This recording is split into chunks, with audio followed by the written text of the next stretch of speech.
109 municipalities and cities, or 57%, do not meet the DOH standard for nurse-to-population ratio of 1 to 2,000. Mr. President, do you know where we're going to? Hanggang ngayon po, mahal ang gamot. Hanggang ngayon, hindi pinapagamot ang maraming may sakit dahil hindi alam kung saan ang kukunin ang pera.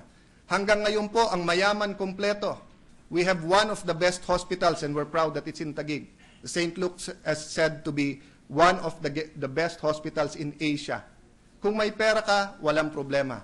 Even if they have a lot of projects for the poor, Luzon, Visayas, ang Mindanao, ilan sa ating kababayan na nakakatikim ng CT scan, ng MRI.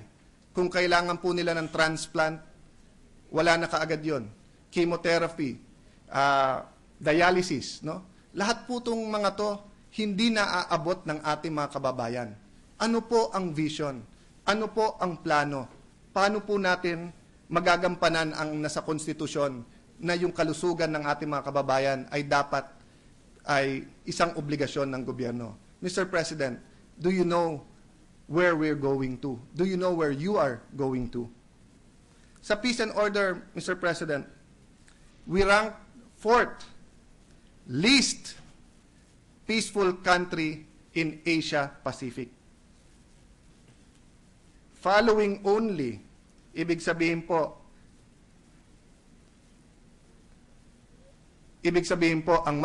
ang hindi lang mas peaceful sa atin ay Afghanistan, North Korea at Pakistan. Ang susunod po, we rank 3rd most dangerous country in the world for journalists, trailing behind Iraq and Somalia.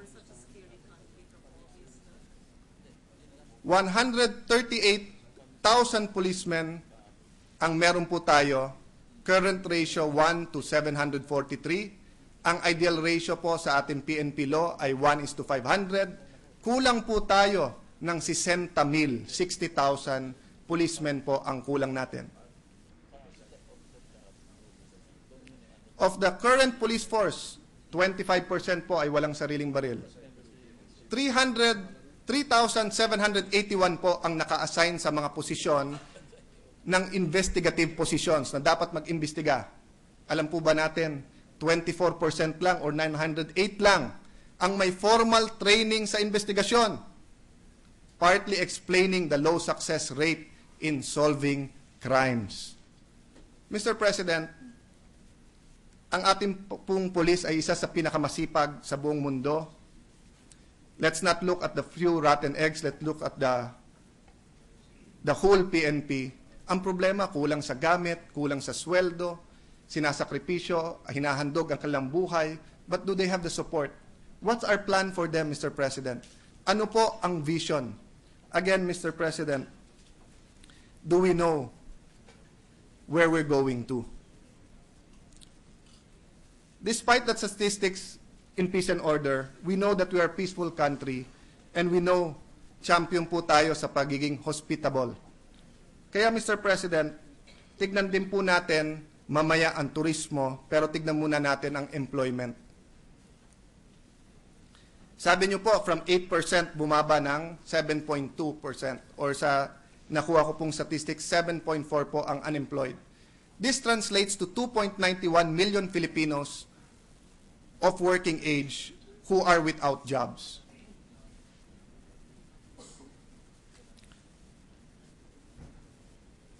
(63% are male and the rest are female. Almost half of the unemployed are from the age of 15 to 24. 40% of those unemployed reach college. 35% are high school graduates. Hindi po kasama dito ang 8.5 to 10 million na walang trabahong makuha sa Pilipinas, kaya nasa abroad. But Mr. President, sa isang syudad sa Metro Manila, nagkaroon kami ng SWS survey. Sa SWS survey po na yon, nakita po namin, nung tinanong ng diretsuhan ng ating mga kababayan, ilan sa inyo ang walang trabaho? 50% ho. Isa sa dalawa. 50% po ang walang trabaho. Bakit po ang layo ng statistics natin? Kasi po, sa definition po ng unemployment, it's a technical term. Kailangan po may tatlong factor kasi. Wala dapat siyang trabaho, dapat naghahanap siyang trabaho or may available work, at dapat po may oras na pagtatrabaho. Dapat naghihintay siya ng resulta ng job application, dapat naniniwala siyang walang trabaho kung hindi siya naghahanap ng trabaho, etc., etc. Meaning, Mr. President, ang unemployment rate ay hindi simpleng tanong na may trabaho ka ba o hindi. So if you're not looking for work, or if you're waiting for your job application, or if you're working a few hours a week, you're not considered unemployed. But to my estimate, Mr. President, at least 30% of our people do not have work. Ang hindi po naniniwala sa statistics ko, mag-house to house po kayo at magkaroon kayo ng mga caucus o ng mga rally sa inyong bayan-bayan. Pataas nyo po ang kamay kung sino po ang walang trabaho.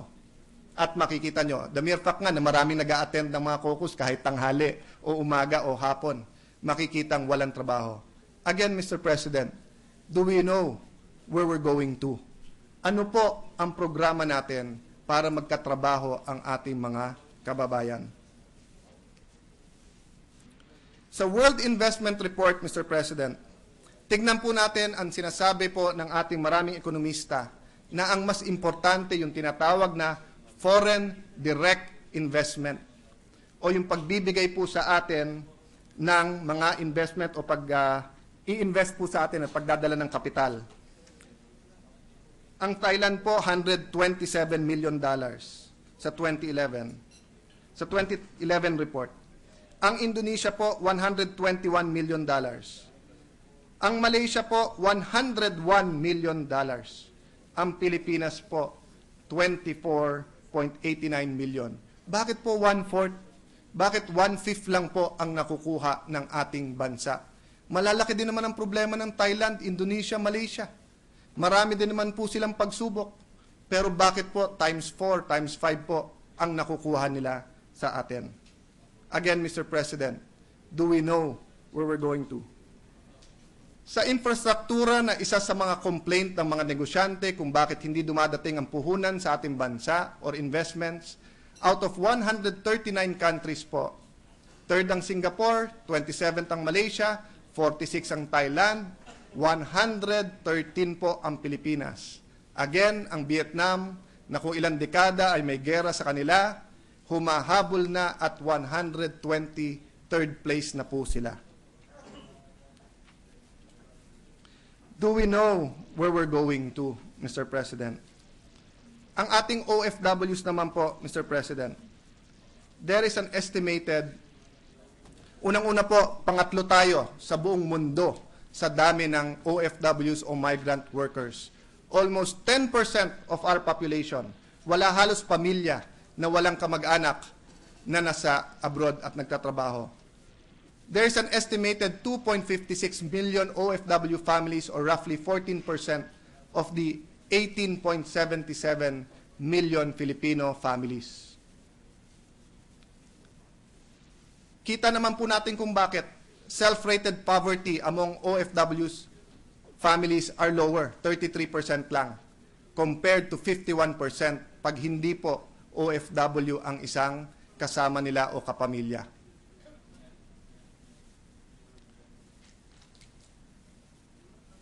Ang remittances po ng OFW natin is $18.8 billion or 846 billion pesos or about 10% of our gross domestic product or GDP. Mr. President, pauuwin ba natin sila? Policy ba natin na ipadala ang best and the brightest sa abroad?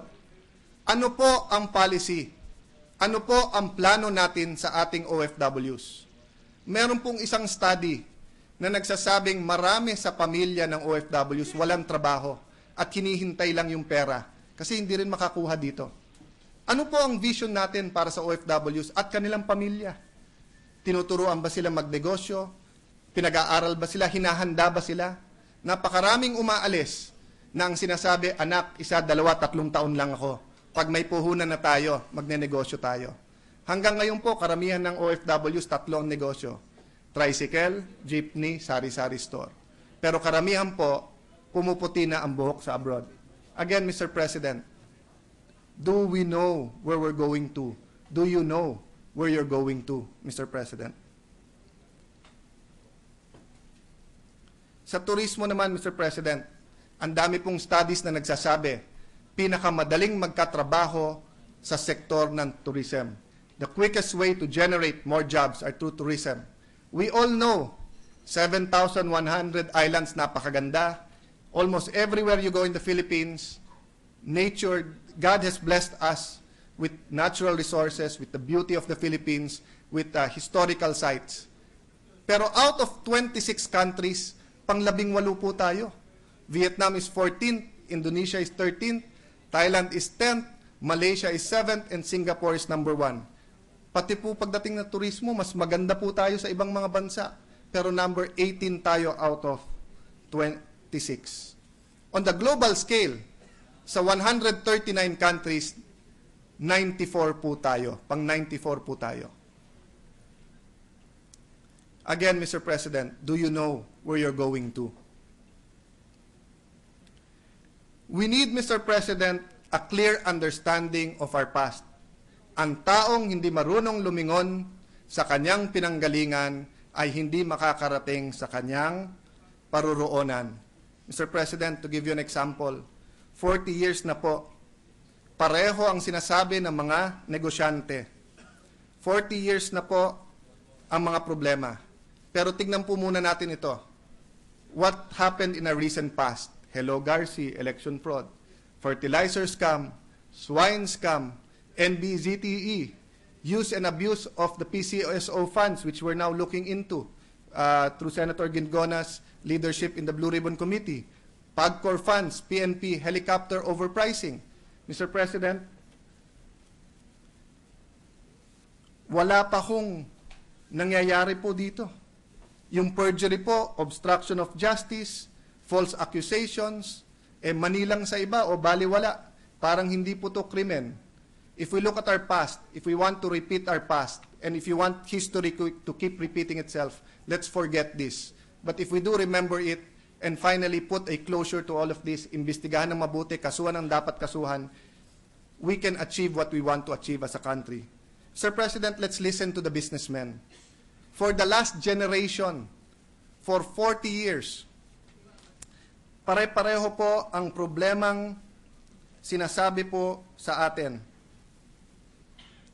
Ang problema pong sinasabi sa atin ay yung pong most problematic factors for doing business in the Philippines.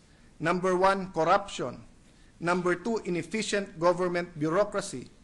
Number 3, inadequate supply of infrastructure. Number 4, policy instability. 5, tax regulation. Yung iba sinasabi yung presyo ng kuryente. Paulit-ulit na lang po to, Mr. President. 40 years.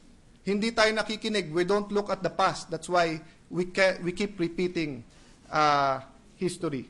Our mistakes, we keep repeating. Mr. President, sa Pilipinas po, bawal magnakaw ng konti. Pag konti ninakaw, nakukulong. Pag napakalaki ang ninakaw, nagiging makapangyarihan, may pang-areglo at naabswelto.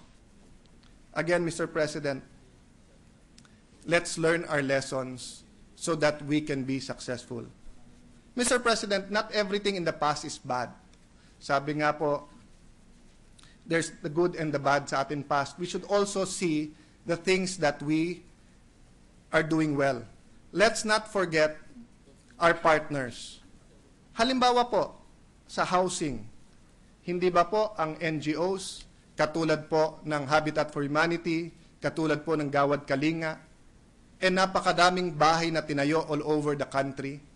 But siguro po, nagtatanong din sila, nagtatanong din lahat. Pagdating sa housing, do you know where we're going to? Ano ang plano? Ilan ang kulang? I'm sure that there is a program. I'm sure everyone's doing a good job. Ang question, nako-communicate ba? Alam ba natin kung ano to? Mr. President, sa LGUs, paborito ko pong pakinggan kay Presidente Erap nung araw nung parati niyang sinasabing, ang mahirap ay lalong humihirap at mayaman ay lalong yumayaman. Hindi lang po sa tao yun. Pati po sa local government unit na partner dapat ng national government. Bakit po? Ang mayayaman syudad, palaki ng palaki ang IRA, palaki ng palaki din ang real property tax dahil marami pong mga gusali na tinatayo. At sa mga gusali na to, maraming negosyo. So, ang mga business tax ay pumapasok din. Sa mga mahihirap po na LGU, lumiliit o ang IRA ay pareho lang at hindi sapat. Ang problema po, wala silang real property tax dahil wala pong mga gusali doon. Wala po silang itatax. Wala rin mga negosyo. So, ang mga LGUs po na mayayaman, lalong yumayaman. Ang LGUs po na humihirap, lalong humihirap. But they are our partners. There are so many great, for example po, yung programa po ng health or ng yellow card sa Makati, no? Kung saan po pinagyayabang to sa buong bansa. There are a lot of great innovations in the local government where the national government failed, the local government succeeded. In the city of Taguig po, ang uniforme dinideliver sa bata, libre. Tahina po. Libre lahat ng notebook, libre po ang lapis, ballpen, etc. Sa Naga City, kung nandito ang Secretary of DILG, yung mga innovations na ginawa nila doon, we can go on and on. Si Speaker Belmonte po, nung mayor siya ng Quezon City, ang daming success ng LGU. Pero, have we learned from them po? And are we helping them?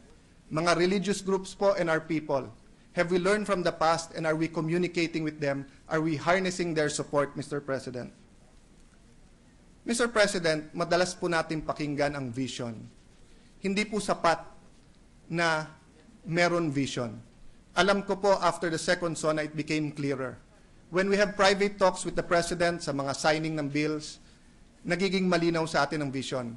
But the whole country, all Filipinos should have a sense of the perfect vision, of a vision of what our President wants our country to be.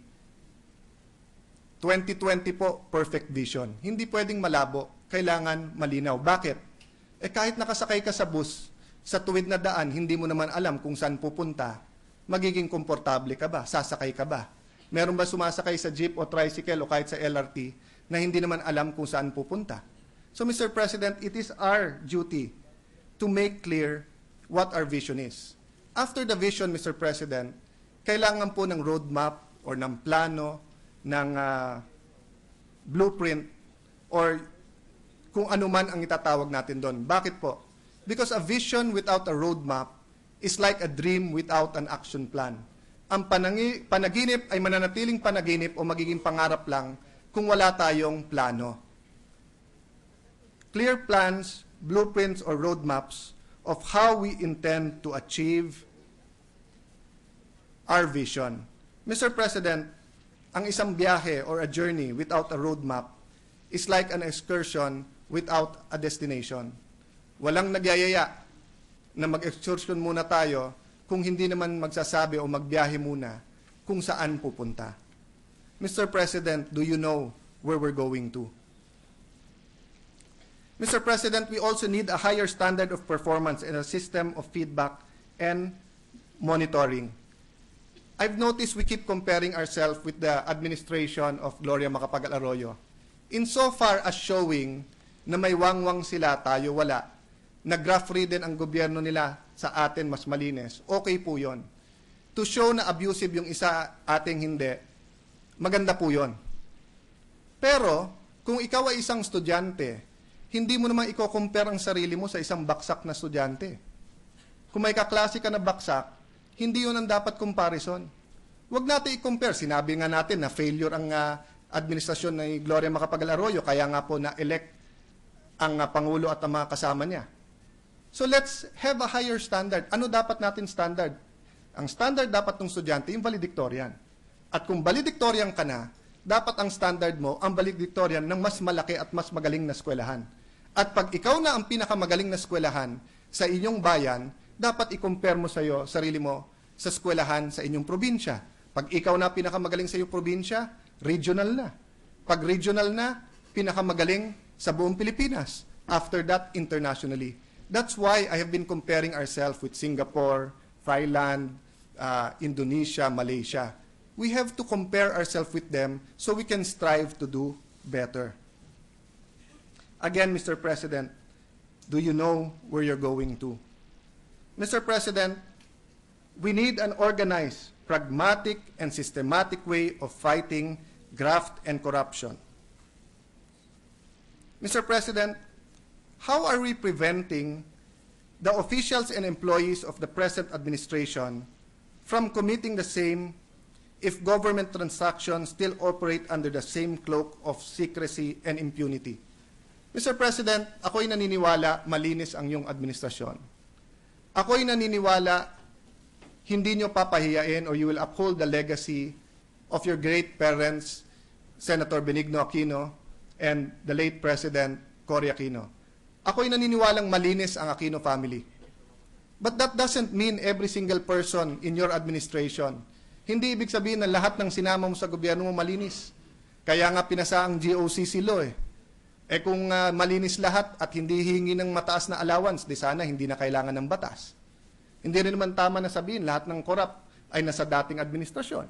Dahil marami nakasama mo na lumaban sa dating administrasyon ay nasa oposisyon ngayon, pero marami sa sumuporta sa dating oposisyon ay kasama rin sa administrasyon na to. What am I saying, Mr. President? Let's have institutional reforms. Sa batas, baguhin natin ang batas that hinder all of this, the fight against graft and corruption. For example, Mr. President, this is the best time to pass the Freedom of Information Act or bill.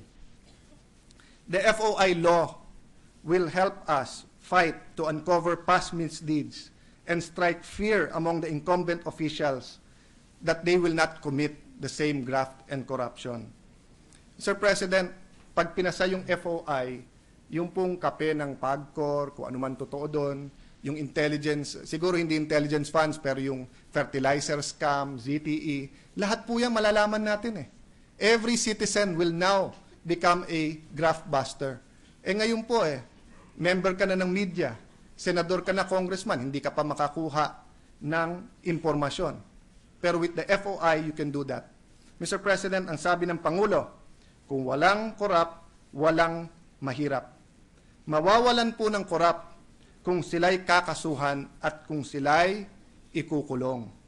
Second, Mr. President, lahat ng public officials po ay exempted dapat sa bank secrecy law. Nung araw, sa aparador o sa ilalim ng kama ay pwedeng itago ang pera. Pero ngayon po, you need financial vehicles. Bank accounts are one of these. Pagka may hearing po tayo dito, tinatanong natin parate, are you willing to open your bank account? Tinanong po natin yan sa kaso ni General Garcia. Tinanong po natin yan nung sa PCSO. Pero what about the incumbent officials ngayon? Hindi ba pwedeng sabihin ng Pangulo? Habang pinapasa pa ng Kongreso ang bill ni Senator Lacson na nagsasabing exempted tayo sa bank secrecy law, lahat ng public officials ay meron ahensya na pwedeng tignan ito. Hindi naman sinasabing ipapublish ang bank account mo kung hindi pwede lang tignan at silipin ng tamang ahensya or organisasyon na nagbabantay sa atin. Hindi ba pwedeng sabihin ng Pangulo, kung ayaw nyo, huwag kayong magpa-appoint. At yung ayaw, mag-resign kayo to protect our public from public officials who are fattening their bank accounts. Mr. President, ang sabi po ng spokesman nyo sa suggestion na to, ipasa na, hintay na lang natin pumasa yung batas. Eh kung hindi natin maipasa yung batas, kung ayaw ng Kongreso na payagang buksan yung bank account, Sir President, kung walang kinurakot, wala dapat ikatakot. Wala dapat ikatakot kung walang laman ang bank account or kung wala namang kinurakot kung ang laman ay tama lang. Lastly, Mr. President, katawa-tawa na ang batas natin sa false testimony, sa perjury, sa obstruction of justice. Kaya si Commissioner Garciliano, siya pa mayabang Siya pa nagsasabi na walang dayaan at hinaharas lang daw siya. Let's start punishing people who lie under oath, who come to the Senate or the House or go to the DOJ or who go to the police or NBI and who lie during investigation. Kung kailangan palitan natin ang batas, palitan natin ang batas. Yun po ang ginawa ni Lee Kuan Yew sa Singapore. Sabi nila kahit magaling ang mga opisyal, may problema sa batas. So pinalitan ang batas para mas madali ang mga presumptions, para mas madali ang mga ebidensya. Pag may nakitang unexplained wealth, isa na to sa ebidensyang magpapakulong sa mga public officials. Kaya sa unang mga taon nila, pati mga secretaries napakulong nila. Mr. President, as a people and as a nation, we need to be united in purpose and direction to do all of this with the aid of the Almighty. I know, Mr. President, it's lonely at the top. Alam ko po kung gaano kayo kagaling makisama, kung gaano po kayo kasaya kasama bilang congressman at senador. Alam kong team player kayo. Ngunit ngayon, maraming negative, madaming kritisismo when we know that you're trying your best. But Mr. President, show us that vision. Communicate to us that roadmap. And you will be able to unite the nation. We cannot move to the heights that we want to move into. We cannot do what we want unless there is unity in purpose. Mr. President, alam po namin kung ano ang gusto mong gawin. Let's take comfort in Mark 3:24-25 in the Holy Bible, which says, "And if a kingdom be divided against itself, the kingdom cannot stand. And if a house be divided against itself, that house cannot stand." Hindi po tayo pwedeng maging divided. Kailangan po magbigkis-bigkis tayo. Of course, you cannot please everyone. Pero ang sinasabi ko po, wag maging politika, wag maging partido, wag maging kung ano-ano ang dahilan kung ba't nagkakahiwalay. Okay lang kung magkakahiwalay lahat ng corrupt versus lahat ng hindi corrupt. Pero otherwise, Mr. President, we need a sense of unity, and I ask you to unite our people. Mr. President, just as a symbolic gesture in these next few graphs, alam natin ngayon 14% lang ang graduates. I know what you want. Gusto ng Presidente Aquino by 2013 kalahati ng Pilipinas ay graduate na, 2016 3/4, at gusto niya by 2020 lahat ng gustong makapag-aral ay pwedeng graduate ng college o may oportunidad. We know, Mr. President, pagdating sa employment, kung 30% ngayon walang trabaho, gusto nyo 20% na lang sa 2013, gusto nyo by 2016, karamihan may trabaho, at pagdating ng 2020, lahat ng gustong magkatrabaho ay pwedeng magkatrabaho. Mr. President, we know, pagdating sa ospital, health center, mga laboratories, lahat ng facilities, gusto nyo na 2013 dumami ito. 2016, majority ay meron ng facilities, at by 2020, kahit saan ka pumunta sa Pilipinas, nandyan lahat ng facilities. Mr. President, alam po namin na pagdating sa korupsyon na makikita sa bawat bahagi ng ating bansa, by 2013, marami po ang makikita na ang diferensya at maraming graft and corruption nawawala. By 2016, mas malaking bahagi ng ating bansa at ahensya ng gobyerno at business sector o private sector ay mawala ng corruption. And by 2020, we would have either eradicated or magiging seldom na po ang graft and corruption sa ating bansa, at kung pwede, totally wala. Mr. President, noong eleksyon po, hindi maiwasan na iba-iba ang kulay natin. Meron pong dilaw, meron orange, may green. Ang tao kailangan mamili, kaya pinili po ang dilaw. And I believe in God's wisdom, they made the best choice. Pero ngayon, hindi na po dilaw, presidente na po kayo. It's time to transform. From yellow, we have to carry the colors of the whole nation. Red, blue, white, yellow. We need a symbol that will unite us. The Philippine flag and our archipelago. 7,100 islands. 100 million Filipinos, pero one president. One vision, one dream. United in wanting to achieve a better Philippines. Mr. President, you have our support. Show us the vision, provide the roadmap, at makikita nyo po, magkakaisa po ang Pilipino. God bless you, God bless the Senate, God bless the Philippines. Maraming salamat po.